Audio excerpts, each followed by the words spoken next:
So we're going to put our tweet into this input box here. It's currently 6:53 p.m. here in Ireland, so I'm going to schedule this tweet for 6:57. So I'm going to choose that time, today's date, and I'm going to click schedule. That's going to queue up the backend API workflow, and once we get a 6:57, we should see that come through. So I'm just going to pause here for a second. It's just past 6:57 now, and if we go back onto our Twitter profile, what you'll see is if we go into tweets and just click reload, we should see that tweet of morning coffee and better an evening coffee coming through onto our profile. And sure enough, you can see it was posted 35 seconds ago, so that went through. To start off, let's look at the elements we're going to need in order to schedule our tweets. We're here in our bubble editor, and what we have is an input box where we're going to put in the text that we want to be in our tweets. We have two buttons, tweet and schedule, which we'll use for various workflow actions. We have a datetime picker. This is important as we do need to pick an actual time for the tweets to be scheduled for. We also have a live text preview here, which I'm not going to go into in too much detail in this video, but it's useful for getting a kind of preview of your tweets as you write them in real time. And then finally down here we have the Pathfix connector. Now this is important, and I have another video on how you can access the Twitter API using Pathfix. So if you're not sure what Pathfix is or how to use it to connect to the Twitter API, I suggest you look at that. I will link to it in the description and in the card above. We're going to start off by just posting a tweet with no scheduling involved. So let's click on this tweet button. Let's go to start edit workflow. And again, because we have the Pathfix API connector to connect us to Twitter, we have all these nice actions here. So we're going to choose Twitter, post tweet. For the parameter user ID, we're going to use the current user's unique ID. So we're going to go current users, and we're going to look for unique ID. And then for the body of the tweet, we're going to take our text from the input box here, which I call tweet input 1 and its value. So let's go back to our page, let's refresh that, and we can start tweeting away directly from our bubble app and hopefully see those tweets come true on our Twitter account. So let's type in tweet, and let's just click that tweet button, and you can see it's loading there. And then let's go to our Twitter page, and let's refresh that. And we hopefully will see that tweet come through on our Twitter page. So let's just see if this loads.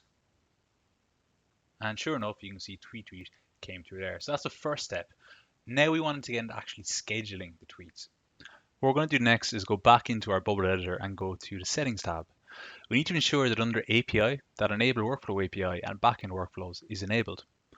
Once that is enabled, what you're going to do is you're going to see a new page under your page drop-down menu. It's called backend workflows. This is where all the backend actions happen in Bubble. We're going to add a new backend workflow. We're calling it API workflow. We're going to give it the name post tweet. We're going to add a new parameter, and we're going to give it a key of tweet, and we're going to leave that as text. So we're now going to give an action to this API workflow. We've just really kind of named and created it so far. And we're going to repeat pretty much, although not completely, what we did a minute ago when we were just posting a tweet instantaneously. We're going to put in current user's unique ID. And for the body of the tweet, this is where it gets slightly different. We're actually just going to use that key that we created a second ago within the workflow called tweet. And what's going to happen now is once we go to our tweet scheduling pages, we're going to trigger that backend workflow at a predetermined time. So we're going to click on schedule. We're going to click start edit workflow, and we're going to trigger that backend workflow now by doing schedule API workflow. It's going to be the post tweet workflow, and the schedule date is going to be the datetime picker's value. And that's why the datetime picker is important. We're going to use the value we input in that to let Bubble know when we're going to trigger that backend workflow. The tweet is going to be the same as last time, tweet input 1's value. So let's refresh our page and see how we look there. We are going to just check what time it is. It's a bit later now. These videos sometimes take a few takes. So it is currently just about 21 minutes past 9 in Ireland. And let's type in scheduled tweet. Will it work? ? And let's hope it does. If it's 9:21, I'm going to schedule this for the 23rd, which is today, and I'm going to schedule for 9:26, and then I'm going to click schedule. So you can see there's stuff happening there in the background. And if this has worked how we wanted to, what we should see in the logs down here is it show up. So this basically shows all the workflows that are scheduled after a certain time. You can see the certain time is 6:52, so hopefully we'll see something show up. And sure enough, you can see a tweet is now scheduled for 9:26 p.m. It's that one there, scheduled tweet. Will it work? So just like last time, I'm going to go on to the clock. Okay, it's now 20 seconds past 26 past 9. So let's go back into our profile and hopefully we'll see that tweet show up on schedule like it was supposed to. So just loading now. And sure enough, scheduled tweet would have worked 34 seconds ago. So that's exactly what we wanted. Okay, let's go back to our bubble editor and let's just show this again. You can see now that that workflow has gone because it was scheduled, it took place, it's no longer showing up. The next thing we want to do is implement functionality that allows us to schedule threads.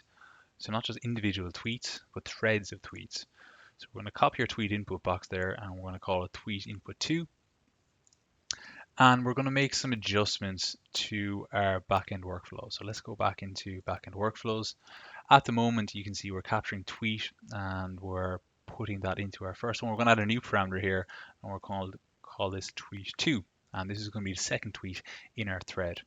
So now that we have that, we need to capture that second tweet. At the moment, we're taking the values that's in our first tweet input box and giving it the key of tweet. We need to do the same now for the second one. So we're going to go back to our tweet scheduling page. And when button schedule is clicked, it's scheduling that API workflow. Tweet 1 inputs value, and then the second one is going to be tweet input 2's value. So if we go back to our page here, we have the two input boxes. The first one is being captured by tweet, and then the second one is being captured by tweet 2. We can go back to our backend workflows and post tweet. We already know we're posting the first tweet, but then we're going to post the second one. So again, adding an action, going to plugins, going to reply to tweet. The tweet we're replying to is the first one.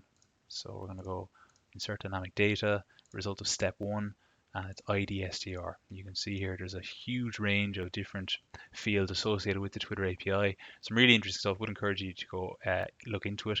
But for our purposes, if we're going to create a thread, we're applying to the original tweet's ID str. The tweet itself, the value is going to be tweet 2, and same as last time, the user ID is going to be the current user's unique ID. Okay, so let's see if that's going to work. We're just going to wait for this page to reload. Okay, so let's put in some tweets. That's tweet 1. And that's tweet 2. It is currently coming up to 10 o'clock here in Ireland, so let's schedule this for maybe 10 past or 20 past 10, just to give ourselves a bit of time. So let's go back to our page. Let's choose the date of today. And let's do it for in 10:30. So that's it. Now let's click schedule.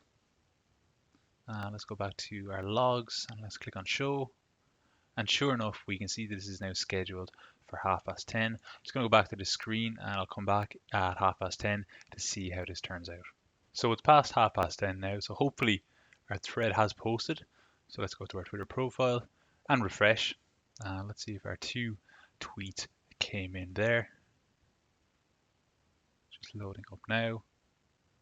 And sure enough, if we just wait one more second for this to load, we can see our thread came through 2 minutes ago at 10:30. So yeah, that's how you produce Twitter threads and schedule them. Hope this tutorial was useful. If it was, I'd really appreciate if you give the video a like. And if you'd like more bubble tutorials, please do subscribe to the channel.